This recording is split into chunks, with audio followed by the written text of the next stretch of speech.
night, Cowboys Hour. Our regular stop in Frisco at the Star District is the Sidecar Social. We're thrilled to be here, and I mean that. We're thrilled to be here.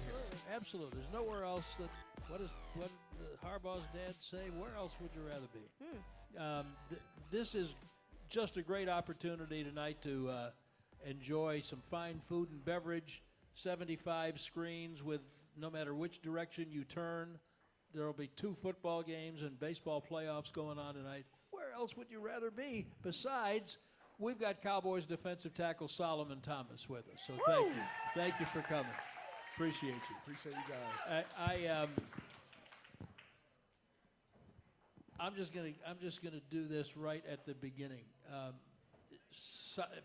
If you don't know Solomon Thomas's story, we're going to talk about football. We're going to talk about a lot of things.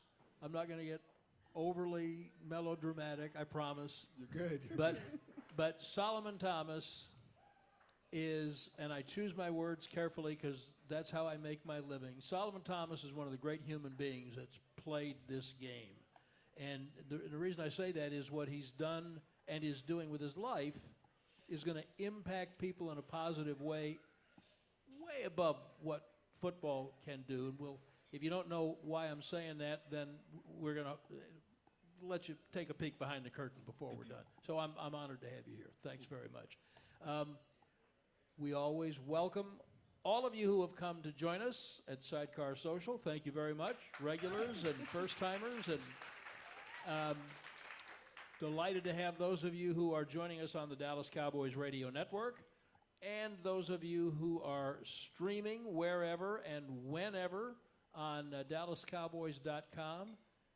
But I have a question. I don't think Ivan is our producer engineer, and he keeps us going. I don't think you're in charge of these cameras, are you? Paul's in charge of the camera. So let me just ask you this. There's one camera there that is pointed kind of almost like a 2-shot on Nicole and Solly. And there's one that would be kind of a 3-shot over here. And then the one in the middle seems to be shooting up at the ceiling. Is that on purpose, Paul? It's getting the crowd. It's turned around and getting the crowd. Yeah. There we go. That's why you ask questions, to get educated and learn things. Thank you, Paul. They're trying to get creative today, you know? I looked up and I said, what the hell is that shooting? I don't understand that. But okay, now I do. Now I understand it. So for Solomon's benefit and those of you who have not necessarily been with us before, when we celebrate Victory Monday, we celebrate it as big as we can.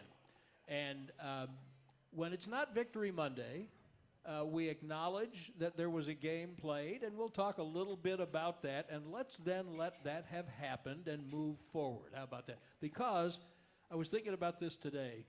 I think it was Churchill who said, when you're going through hell, keep going, right? Yep. Is there any other way to get out of a funk, a kind of a team slump?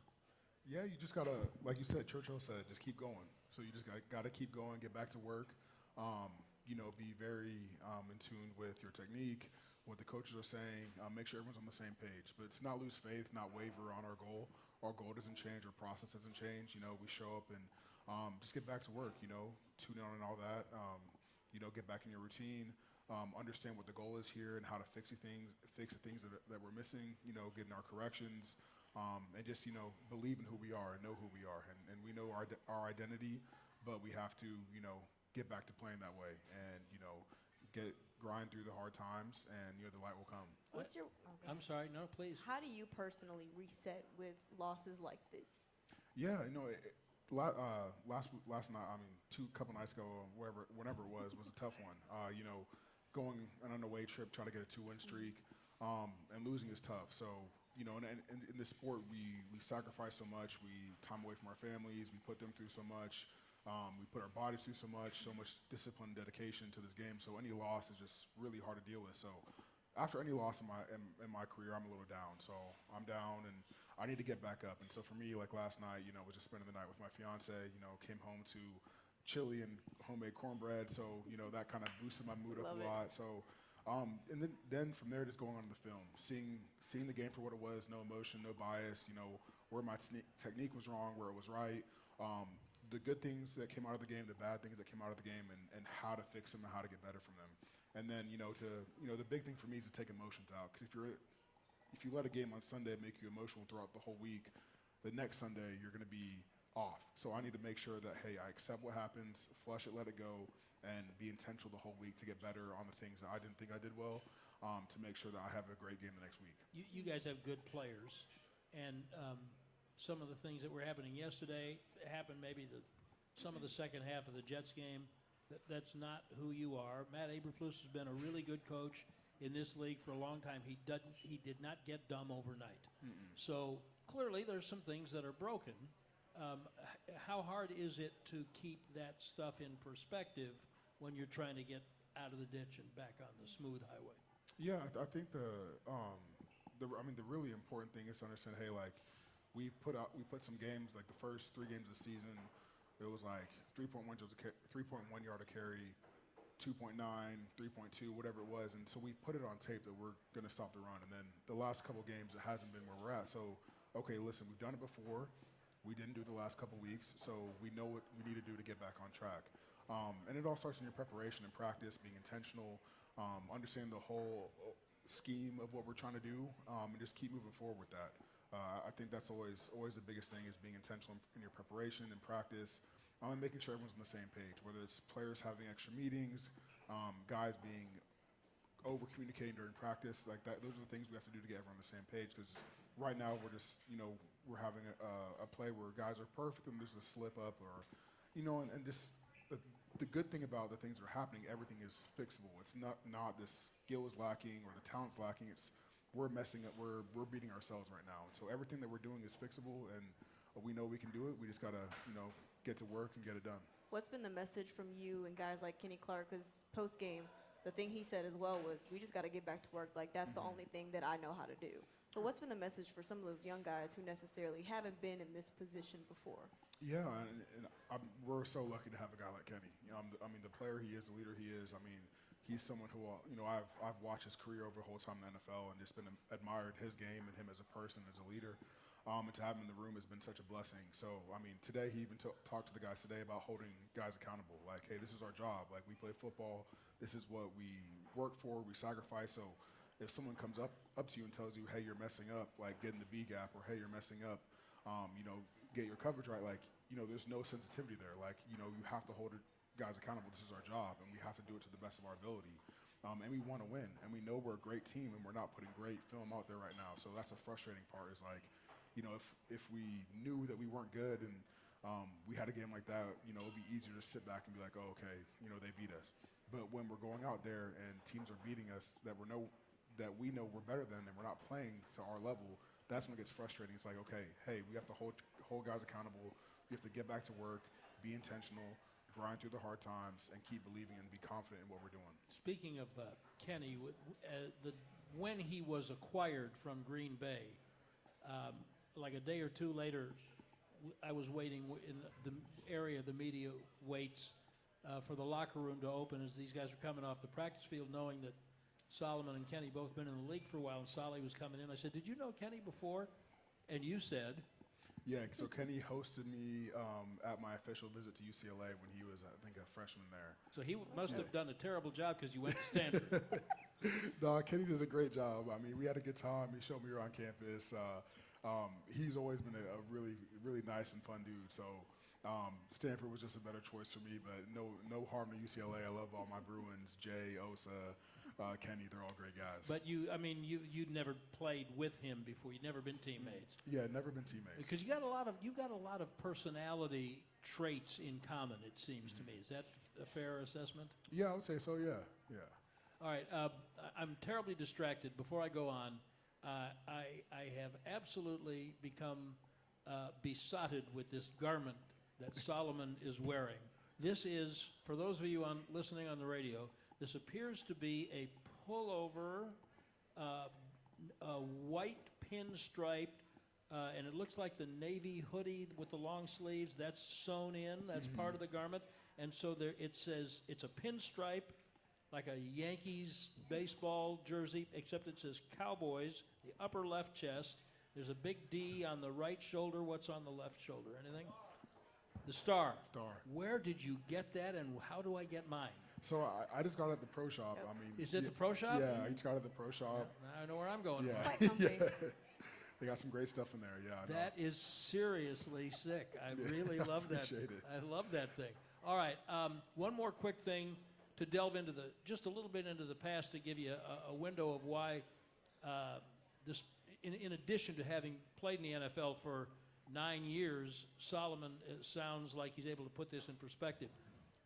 You may or may not know that Solomon was the 3rd pick in the draft coming out of Stanford by the San Francisco 49ers.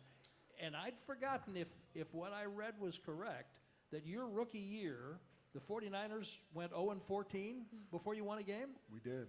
It was a long 14 weeks. All right, hold that thought. I hate asking you to hold that thought, but hold that thought for just a minute, because that's got to be instructive when it happens to a young player who's accustomed to excellence. That's got to help formulate how you handle football adversity going forward. Solomon Thomas is our guest on the Miller Lite Cowboys Hour this evening. And Nicole, who else brings us the Miller Lite Cowboys Hour? Albertsons. When it comes time to shop for tailgate favorites, go to Tom Thumb and Albertsons. Get 10% off your groceries every Dallas Cowboys game day when you wear your Cowboys jersey. Tom Thumb and Albertsons, the official supermarket and pharmacy of the Dallas Cowboys. We'll be right back on the Cowboys Hour. Tom.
Back to the Miller Lite Cowboys Hour, supported by Albertsons.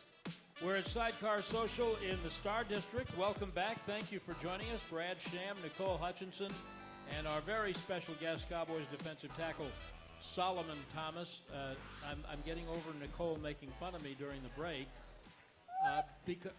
Okay, You slightly. mocked me. I did a little You bit. mocked me. I did. I asked, because we're here at Sidecar Social, which is I told you, it's a great place to watch multiple sporting events. So there's a semifinal, basically, baseball game being played. It's the American League Championship Series, and Seattle and Toronto, and I was remarking to Nicole, how about Seattle? They played 15 innings Friday night.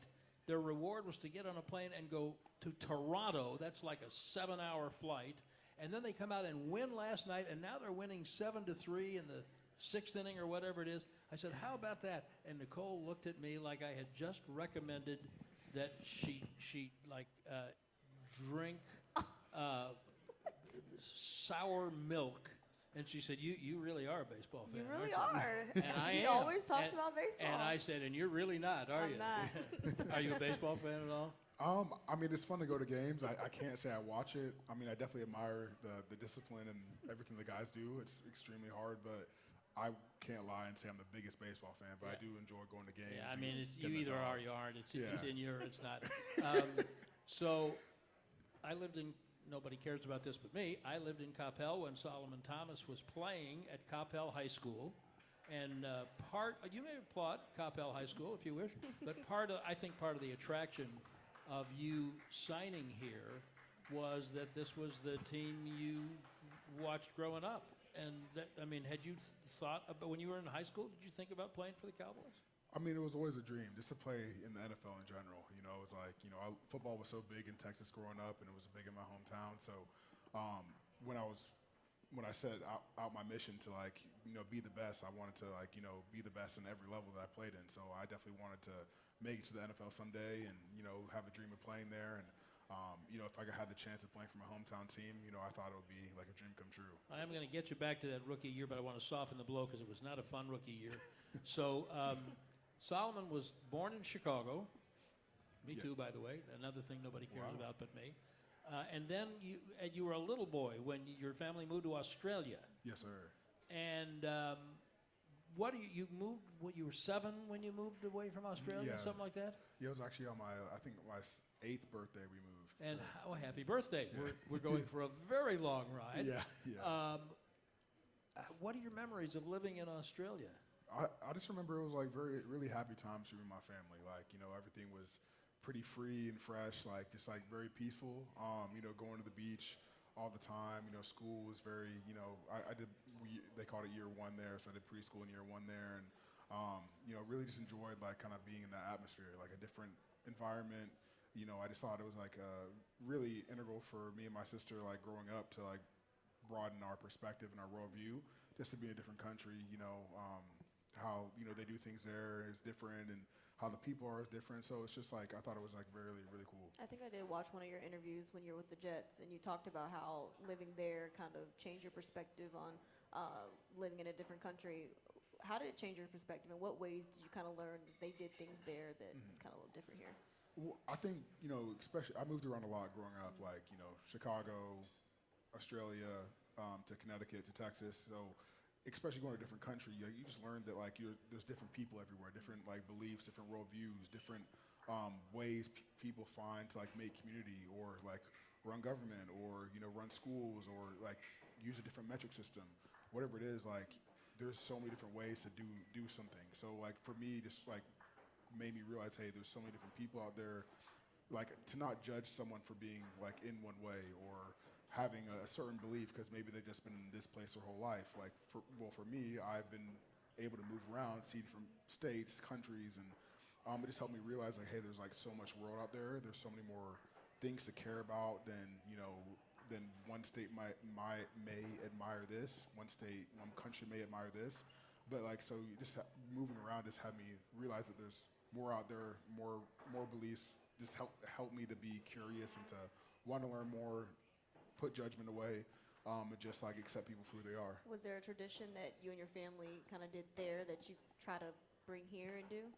I was young, so tradition-wise, can't remember too. I mean, I just remember going to the beach. Yeah. I remember some of the foods we used to eat, or my dad still spells mom M-U-M because he just loved how they spelled it over there.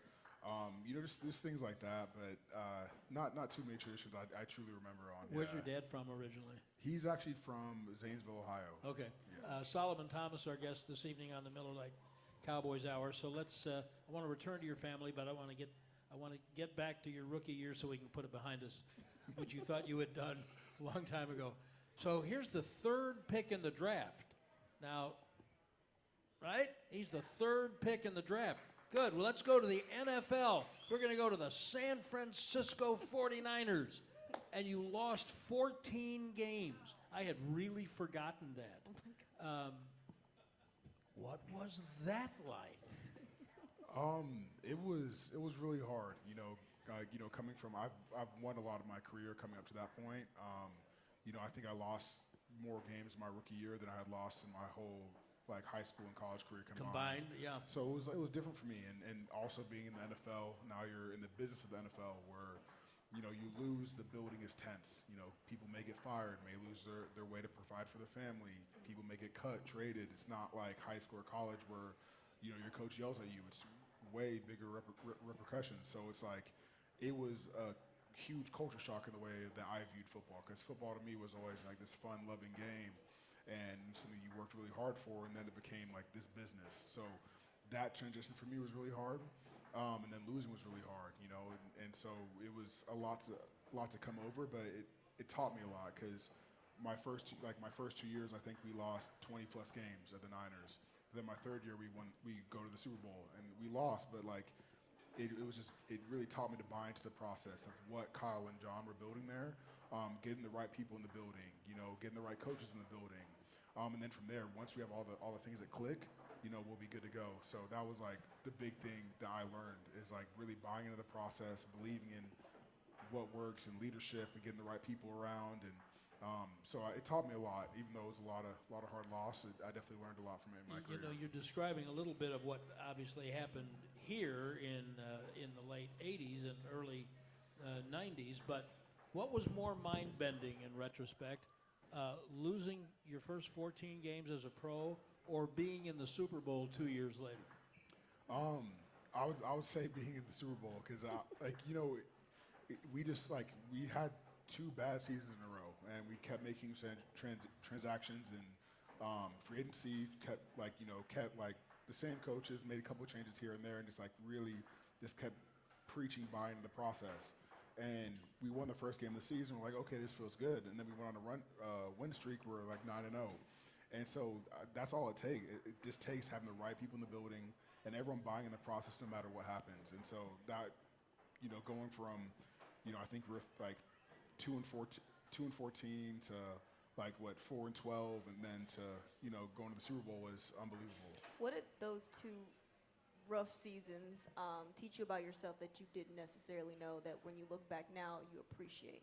Yeah, I learned a lot my first 2 seasons in the league. It was hard for me. I came, I was playing majority D tackle through technique at Stanford, came out to the Niners, was playing a lot of edge, and so I was having to learn how to adjust my talents and techniques to play out there, and so I was really struggling with that. So that was something that I've learned from a lot in my career, and then really how to handle losses, how to when everything seems like it's going down, just to keep going and to keep buying in the process and what that actually looks like. And it's not just you're telling yourself keep going, but it's okay, it's Monday after 5 losses in a row. Are you going to get up and do the same routine? Are you going to cold tub? Are you going to get in the hot tub? Are you going to sauna?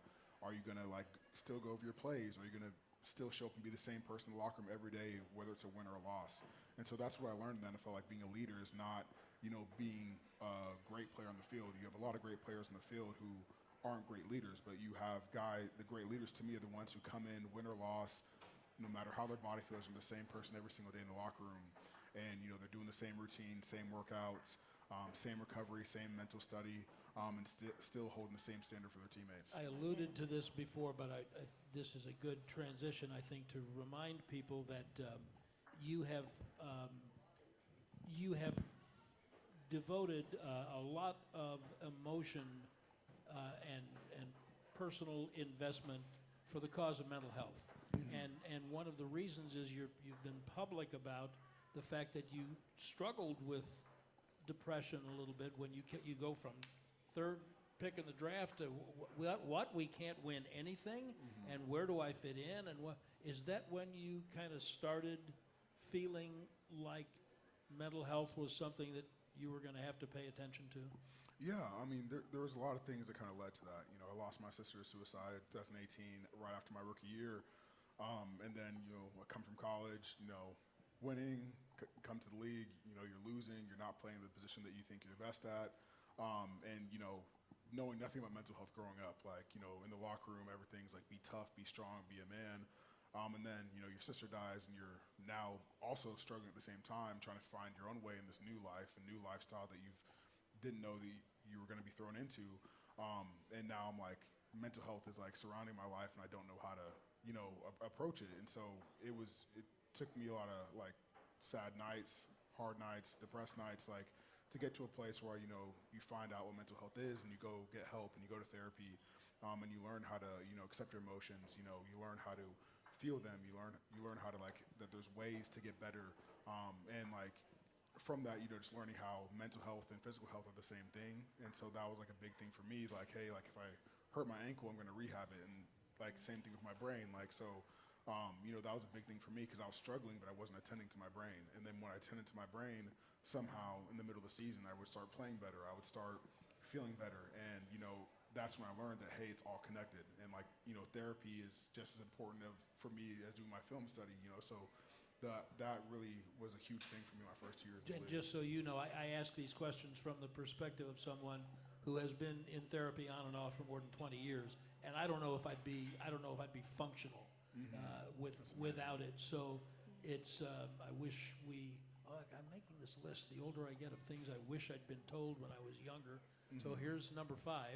And that is, I wish, as you're saying, you got into a locker room and found out it was not okay to say, I'm really kind of struggling.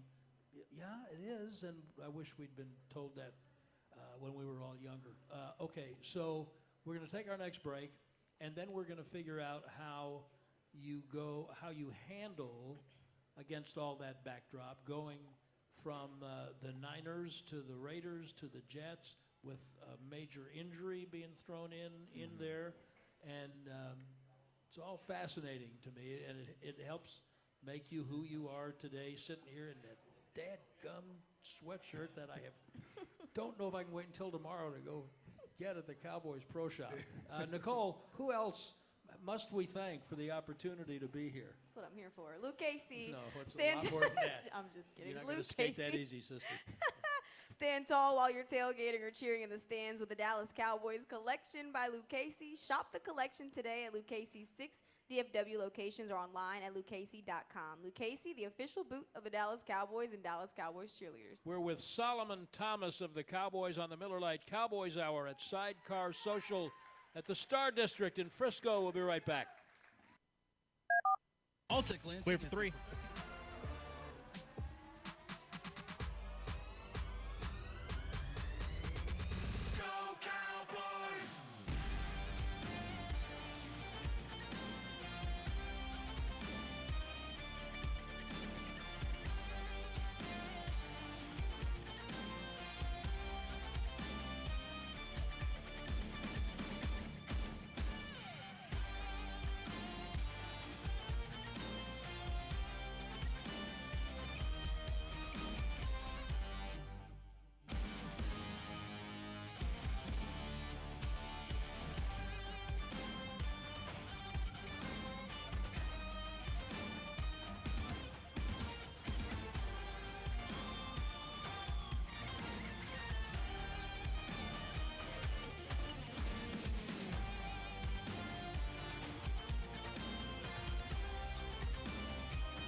Back to the Miller Lite Cowboys Hour, supported by Albertsons. We're at Sidecar Social in the Star District. Thank you very much for being with us wherever and whoever you are. I'm Brad Sham with Nicole Hutchinson. Solomon Thomas, the Cowboys defensive tackle, our very special guest. Please give him all of that and more. So this whole process of adjustment, professional adjustment, fascinates me. Because there was so much adversity early, as you've just outlined. Clearly, you didn't stop loving playing football, because here you still are, and still playing at a high level. But not only, so you got to the Super Bowl with the 49ers, and then they decided not to use the fifth-year option on you. So you wind up going to the Raiders. And by the way, what year was it that you tore up your knee? Your third year? That was my fourth year. So it was a year. They didn't sign my fifth-year option, so I went back to play my fourth year, basically as a contract year. You had a great camp, everything. Come out to the second game and tear blow out my entire knee. Yeah. And then that following year, sign after the next offseason, time with the Raiders. Bad timing, Solly, right there for that. So, but did discouragement? I'm just talking about professional. What you envisioned your career would be. Not just as a kid in high school, but the third pick in the draft, and now it's not terrible, but it's not great according to what maybe you were imagining. How did you handle discouragement and turn it into positivity? Yeah, I mean that was something I really struggled with my first couple years in the league. Going through my own off the field depression, and then my own expectations of what I envisioned this all to be. So it was always expectations, discouragement, doubt was something that I really struggled with. And then, after getting therapy and understanding a lot of where all these are coming from fear, from failure, all these things, into really looking at it what's the worst thing that can happen. I'm out here living my dream, playing football, playing it past longer than I ever was supposed to play it, playing it past high school, past college. I'm getting paid to do something that I love. So to really break it down, to eliminate all outside noise, to all the people tweeting at me, all the mean things, all the social media hate I got for years, to tune all that out and to understand the only thing that matters is as long as I'm loving it, to continue to play and continue to play it the way that I know how to play it. And so once I got to that in my mindset, I was I love this game. I took the business side out of it. I found a way to compartmentalize it and make football. And once I was able to do that, I was able to just go full out. No shame, no anything. Just go hard for my job, go hard for what I love, and go hard for what I believe in myself. Aside from therapy, who else did you lean on during that time to get you through that discouragement? Definitely my parents. My parents have been by my side my whole career. They really don't miss too many games, and but they're just people that I can be very transparent with. And so throughout that time, they're always lifting me up. And then we said, we talked about therapy, but then just I have a group of close friends from home, from Coppell, who, would always be encouraging me, hey, just remember who you are, sending me my high school highlights, sending me my college highlights, don't forget who you are at any time in the process. And then always, even though, she wasn't here, my sister, I would still lean on her, old notes from her, old text messages from her, things of her telling me, what she believes of me and who she thinks I am, always just kept me going during that time in my first couple years in the league. What's your favorite message that you look back to that your sister left you? I actually have a new one about, I think it was the Packers game. My fiance, she dresses me and gets me right before games, and she chose a pair of boots that I had in storage in Vegas for a whole bunch of years. I hadn't worn since I was in college. And I go in there and I pull out a note, and it was just my sister telling me, writing a note to my parents to tell me something, and it was her telling me, always remember how important it is to be a great teammate and to go out there and, excuse my language, to kick ass and take names. And so a physical note? It was it was a physical note that she had written you. Wow. Yeah. In the boots? In the boots that Wow. my parents must have put in there during the moving process, but I had never seen it before, and it was emotional, it was sweet. I love that. Uplifting? Uplifting for sure. Yeah. All right, I don't want to dwell too much on this, but it is a part of your story, and you have been brave to share it with everyone.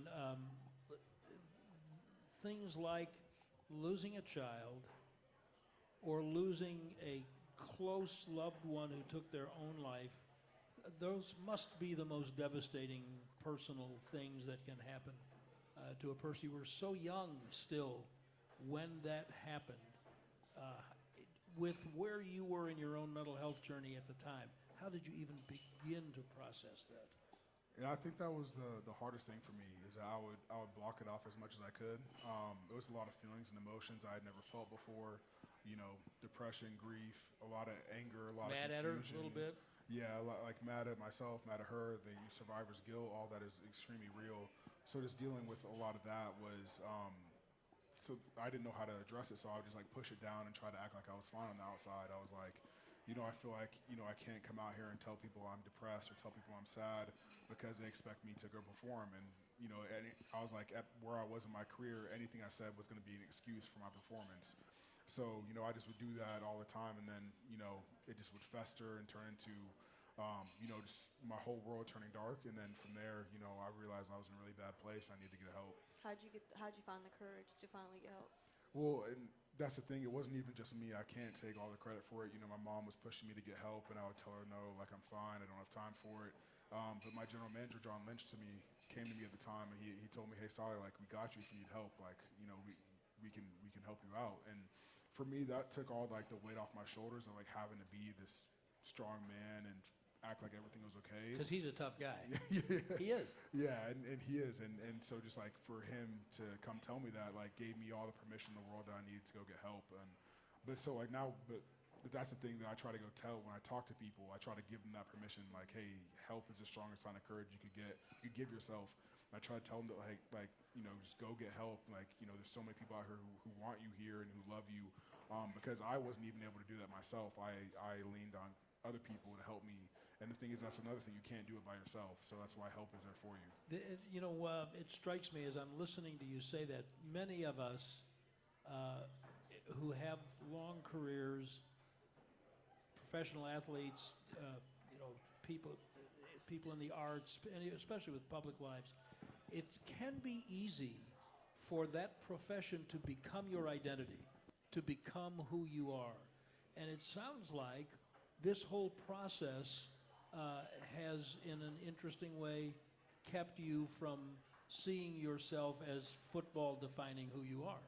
Is that right? Yeah, no, I'd say so. And it's something that I definitely struggled with, like, early in my career. I would struggle with, like, being able to identify who I was because I was putting everything in, all of me into football and trying to figure it out, like, what's going wrong, why am I not playing well, why am I playing out here, why are we losing, all this. And so I had to find happiness in my life. I had to find happiness outside of football.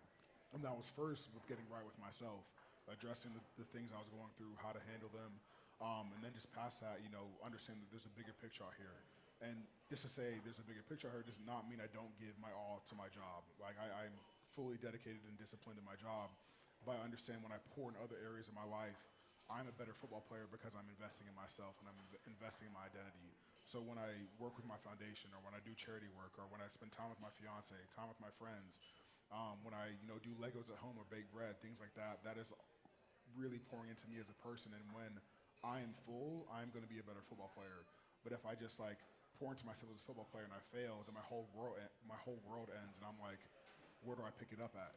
But when I understand there's more to my life than just football, I can understand after a loss, hey, I can get back on track, I can get back to my routine, and I can go be my best self, like, accept the loss and move forward. So, these are all things I've learned throughout the early years of my career. And finally, to square this circle, and we'll move on, this is not why you're here, but what better a place for you to come to that with someone like Dak, who has done so many of these things and is, like you, brave to be out front with it. I mean, you two are like a two-man Justice League for this cause, it seems to me. Yeah, no, Dak's been amazing. And, our foundations work closely together. Dak and I have done a lot of public service announcements for 988, the mental health crisis line. We've done a lot of help with AFSP, the American Foundation for Suicide Prevention. But just in general, like, I just have a lot of respect for the man. Like, he has gone through some, tragedies in his life that you never want anyone to go through. And he has done nothing but, make great change for it, give back to causes. been a great human being, Walter Payton Man of the Year, and then on top of that, just a great leader, great football player. So it's like, what else can a guy like that do to, just prove how great he is? And is it also correct that you have been mistaken for him Oh yeah. out in public? People see you out and they say, "Hey, Dak." Yeah. How often does that happen? I mean, if we're out in public, it happens about every day. Like Seriously? it's even when we're with the team, and people are walking by for autographs, they'll assume I'm Dak. But it's happened since I got in the league. So ever since I would come home training in the off season, training Dallas in the off season, and I'll be out with my friends, and people are like, Dak, Dak, Dak. Or even at NFL events, people think I'm Dak. It's funny. Has anyone ever mistaken Dak for Solomon? I don't think so. I'm going to Scott. Where's Scott Agolnik? We're going to get the answer to that question. Has anyone ever mistaken Dak Prescott for Solomon Thomas? It seems only fair. I don't think so. We're going to Wednesday. I'll try to get the answer to that question. funny. Solomon Thomas is our. You see what I meant at the beginning? But this guy, in my faith, we call this man a mensch. We will be back with more with Solomon Thomas and your questions. And Nicole has some surprises for you. Yes. Think about that when we come back on the Cowboys Hour. Hey, Cowboy fans. Clear.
Back to the Miller Lite Cowboys Hour, supported by Albertsons.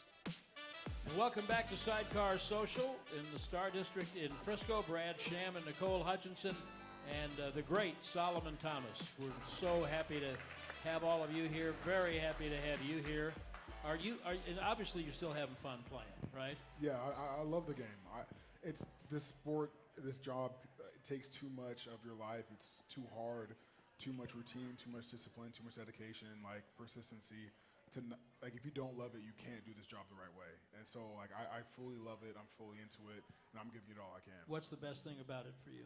I mean, to me, the best thing about it is, coming in, like, for me, this is why I've always loved the game. It's a group of guys, like, and in the NFL, it's even more so because I'm new to the team, getting to know, like, new guys, new personalities. But at the end of the day, we're also different in our ways, our worldviews, our beliefs in life.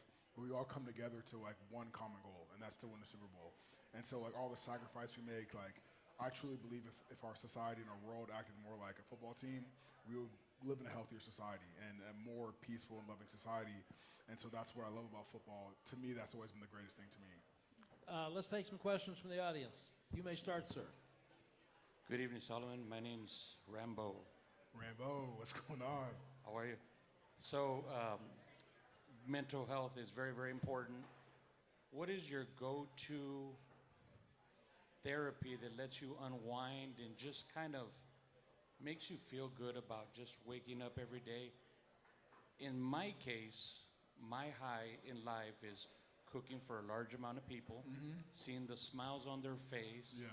That just gives me a lot of excitement and happiness.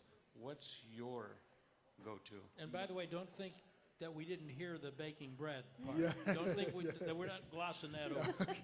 No, that's beautiful. I love that you do that, and that's really sweet and sentimental. But I would say, like, for me, it really is just being with the people I love. So for me, like, coming home after a long day, sitting on the couch with my fiance, just talking. She's here, Yeah, yes. She is here, Yep. yes. Thanks for Yes. coming. Thank you for coming. And so it's just like just being with her, like it's my piece. That's where I kind of like refresh, like recoup myself, get back to the present moment, and like am healing. So, but yeah, Do you meditate? I do. Yeah, I do some meditations. How old were you when you started meditating? I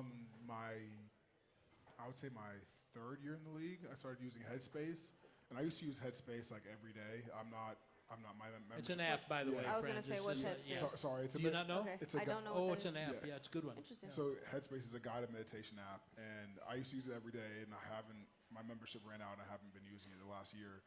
But with my sports psychologist that I work with, she sends me meditations to do on game day. So I'll do a meditation first thing I do when I wake up on game day, just to get grounded, present, be my best self, be centered. Yeah. When you started meditating, did you find your mind going all over everywhere? Definitely, and I felt like I was failing at meditation, but then when I realized that just trying to meditate is meditating, it made me get in the flow of it better, and then like stop judging myself for like You're even doing this wrong. Yeah. So that took a while, but like once you understand in meditation that the skill of meditation is to come back from the present moment, like a distraction is just letting you know, hey, come back to the present moment and forgive yourself, give yourself grace, and get back in the flow. How long Do you meditate? I don't. Sorry. No, you're Go fine. ahead. How long do your meditations kind of last? No, I'm normally like a 10-minute meditation person. There was one year at the Raiders I was working with my last sports psychologist, and he hooked me up with a single point meditation person, and so we would do an hour-long meditation where you stare at a single point while he like guides you through feelings in your body. For an hour? It was hard, but Oh, wow. I really liked the feeling from it, but I just don't have time for it on game day. You know, anymore. you know who's a huge advocate of meditation is Aikman. Okay, I didn't know that. If you know you're going to have 2 Monday night games, you'll run into him Okay. a couple of times. Yeah. Have a conversation with him. He like with everything he does, he gets a little obsessive sometimes, but he's done things I could never dream of doing in the meditative arts. But Yeah. you'd be interested. Let's take another question. Hello, Solomon. Larry from McKinney / originally from El Paso, Texas. First off, congratulations on being selected MVP of the 2016 Sun Bowl. Thank you. While you were there, did you try the local famous Chico's Tacos? If not, what was your favorite dish there? I do not remember trying the famous tacos, but whenever I go back, I'll try them. But I would say my favorite time there was they took us out to a ranch, and they gave us all boots from Lucchese and all this stuff, and so we were out there eating steaks, dancing as a team, and it was like my last time in college with my teammates. So that was always like a sacred moment for me. The Sun Bowl was absolutely amazing. The way the community in town comes around, it was really cool. You did hear him say Lucchese, didn't I you? did. Yeah. I did. That was a nice little Sponsor. shout out. Thank you very that was much. Perfect. Yeah. Perfect. Hey, Ivan, go ahead and hit our little special for him because I did some digging, right? Okay. And I used to do musical theater, so Okay, I saw yeah. that you made your debut Yeah, in yeah. Broadway. So I wanted everybody else to see them.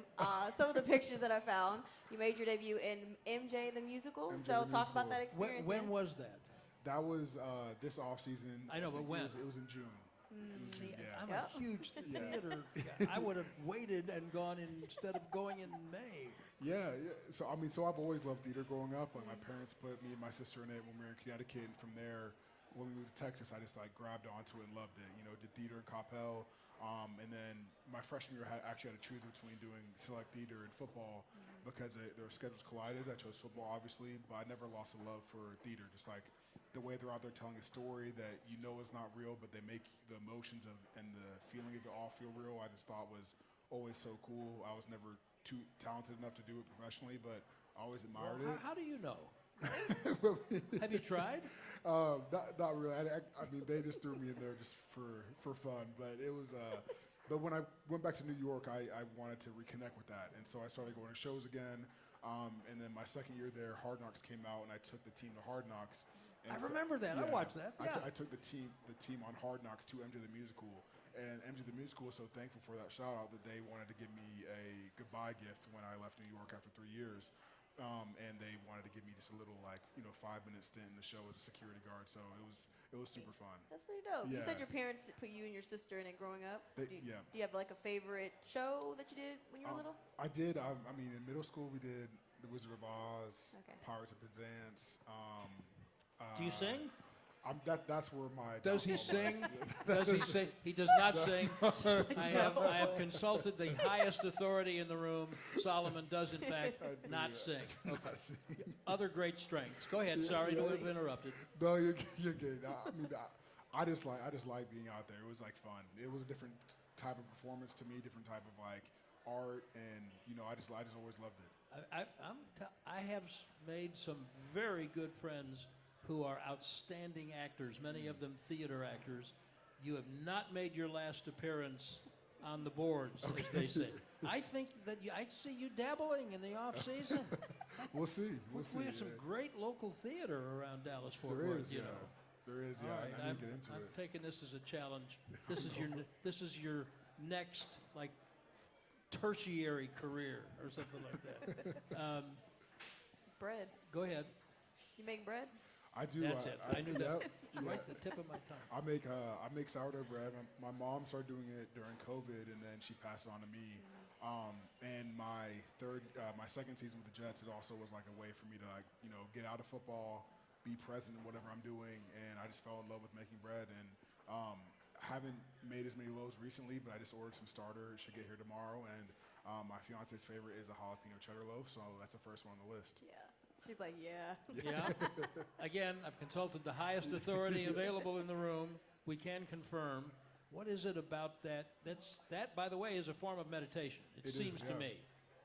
No, it definitely is. And to me, like bread, I started relating bread to football, which people might think is crazy. But to me, like my whole time in this league, I was trying to find myself, and I really found I had my best season the year I started making sourdough. Best season of my career so far. And what I really related to bread and football was in sourdough, there's so many different ways to make sourdough. Like there's so many different techniques, processes. Everyone has their own perfect way. And at the end of the result, you're still going to get a nice loaf. But for me, I related to football as in the art of, there's only one me, and there's only one way to do it my way. And I can't go be Aaron Donald, or I can't go be, Michael Strahan. I have to do things the way that Solomon Thomas does things. And so it just made me I have to put my own art to it, my own twist to it, believe in it, be confident in it, and just find my kind of flow. So that's what bread taught me in football. I just think it must be very, as a football player, you have the Christmas gifts for all your teammates solved. Personalized loaf for everybody. Hey, thanks for spending part of your evening with us. Mad respect for what you do with your life and what you do on the football field. Solomon Thomas, everybody. Give him a big round of applause. And Nicole and I will be back, probably without a bread-making actor, but we will be back next week at this same time here at Sidecar Social at the Star District, Frisco, on the next Cowboys Hour. Miller